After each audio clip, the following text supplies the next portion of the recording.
কারো কোনো ব্যক্তির লোক না, কারো ব্যক্তি। আমি যদি কোনো দল করি না, আমি বিএনপিও করি না, আওয়ামী লীগও করি না, জাতীয় পার্টি করি না, জামাতও করি না, ইসলামিক কোনো দলও করি না। কিছু কিছু লোকজন আপনাদের গার্মেন্টস মালিক দেখেছেন যে বিগত দিনগুলিতে সেলিম ভাই সমর্থন দিয়েছে, তাই তো? বসানো হয়েছে সমৃদ্ধির দিকে দেশটাকে এগিয়ে নিয়ে যায়।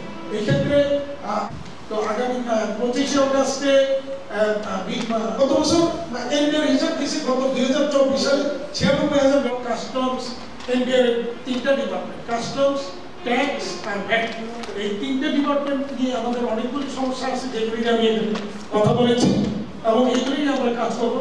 আন্তর্জাতিকভাবে আমরা বিভিন্ন পর্যায়ে বিভিন্ন আইএলও, তারপরে ইউরোপিয়ান ইউনিয়ন, তারপরে ইউএসটিআর আমেরিকাতে এরকম বিভিন্ন সংস্থার সাথে আমরা কাজ করে থাকি। জার্মানির যে অনেক ডেভেলপমেন্ট এজেন্সি, ডোনার এজেন্সিতে কাজ করি, তাদের সাথে কি কাজ করবো এগুলি নিয়েও কিছু কথাবার্তা বলা আছে। তারপরে ব্যাংকিং খাতের সমস্যা নিয়ে কথা বলেছি, তারপরে শ্রমিক অসন্তোষ নিয়ে কথা বলেছি। এটা আমি আরো একটু স্পেসিফিক করে আপনাদের উদ্দেশ্যে আপনাদের জন্য বলতে চাই যে যেটা আমি প্রায় বলি, আমার ইউনিটে অনেক বক্তব্য দিতাম যে বাংলাদেশে আমাদের পোশাক শিল্পে বা ইন্ডাস্ট্রিতে, শিল্প কলকারখানায় যারা শ্রমিক, ম্যাক্সিমাম শ্রমিকরাই কিন্তু ভালো।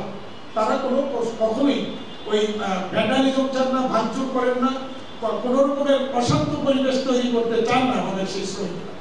সব ম্যাক্সিমাম শ্রমিকই ভালো। বা কিছু সংখ্যক শ্রমিক নামধারী সন্ত্রাসী, আমি তাদেরকে শ্রমিক বলবো না, তারা কিছু সংখ্যক শ্রমিক নামধারী সন্ত্রাসী বিভিন্ন প্রতিষ্ঠানে, ফ্যাক্টরিতে কারো দ্বারা নিয়োজিত হয়েছে, ইন্টেনশনে, পরিকল্পিতভাবে পিছন থেকে তথাকথিত কিছু এনজিও, কিছু শ্রমিক নেতা নামধারী কিছু ব্যক্তি, তারা ওই ধরনের শ্রমিকদের, সন্ত্রাসীগুলিকে শ্রমিকের নাম দিয়ে ফ্যাক্টরিতে ঢুকিয়ে সেখানে অসন্তোষ তৈরি করছে, সেখানে বিভিন্ন ধরনের গণ্ডগোল করছে, বিভিন্ন ম্যানেজমেন্টকে মারধর করছে, ফ্যাক্টরি ভাঙচুর করছে, কাজ যখন তখন কাজ বন্ধ করে দিচ্ছে। এরা হচ্ছে শ্রমিক নামধারী সন্ত্রাসী। আমরা শ্রমিকের যে কোনো ন্যায্য দাবির পক্ষে বিজেপি সবসময় অটল হয়ে দাঁড়ায়।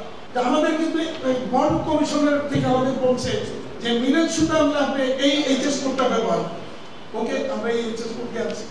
তো আমার একটা কনসালটেন্ট একবার আটকে দিল, বললো যে না আপনি তিনক কাস্টমার বন্ড কিন্তু আমাকে দিছে এই এইচএস কোড, আমি এইচএস কোডে আছি। তিনক কাস্টমার মাল আটকে দিল, বললো যে আপনার এইচএস কোড ঠিক নেই। কেন? 15% এর উপরে যদি 15% বা তার উপর যদি 20% পরিমাণ হয়ে যায়, তাহলে অষ্টম ডিজিটে ওই 08টা ওইটা 09 হবে। এটা কে জানে? কাস্টমসই জানে। তো আমাকে তো আপনাদেরই একটা ডিপার্টমেন্ট দিছে এইটা নিতে, আমি ওটা দিছি, দোষ তো আমার না, দোষ আপনাদের। এবং এটার জন্য 200 থেকে 400%, মানে এটাকে ওনারা বলেন কি মিথ্যা ঘোষণা। তো এটাকে আমি ইচ্ছা করে মিথ্যা ঘোষণা দিছি যে গত বছর আমি যা এক্সপোর্ট করেছি তার 35% পর্যন্ত আমি ফ্রি অফ কস্ট আনতে পারবো, এটা রপ্তানি করতে পারবো। পরবর্তীতে এটা কোনো 50%, তো 50% যখন হয় তখন আমি প্রতিবাদ করেছিলাম।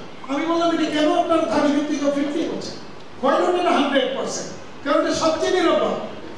তারা কিছু এনবিআর কিছু ভ্যাটের মূসক 6.5, 7.5, 8.5 এই ধরনের কিছু ফর্ম আবিষ্কার করছে। আবিষ্কার করে এটা আমাদেরকে বলা হচ্ছে এটা মেনটেন করো। তো আমার প্রশ্ন ছিল কেন আমি এটা মেনটেন করতে হবে, না করলে দেশের কি ক্ষতি, রাষ্ট্রের কি ক্ষতি, এটা আমাকে বুঝতে হবে, আমাকে বুঝতে হবে। আমি কেন এটাকে আমি ইয়ে করতে যাব? যেখানে বলা হচ্ছে রপ্তানি শিল্প ভ্যাট মুক্ত, সেখানে আমাকে কেন এই ফর্মটা ফিল আপ করে দিতে হবে?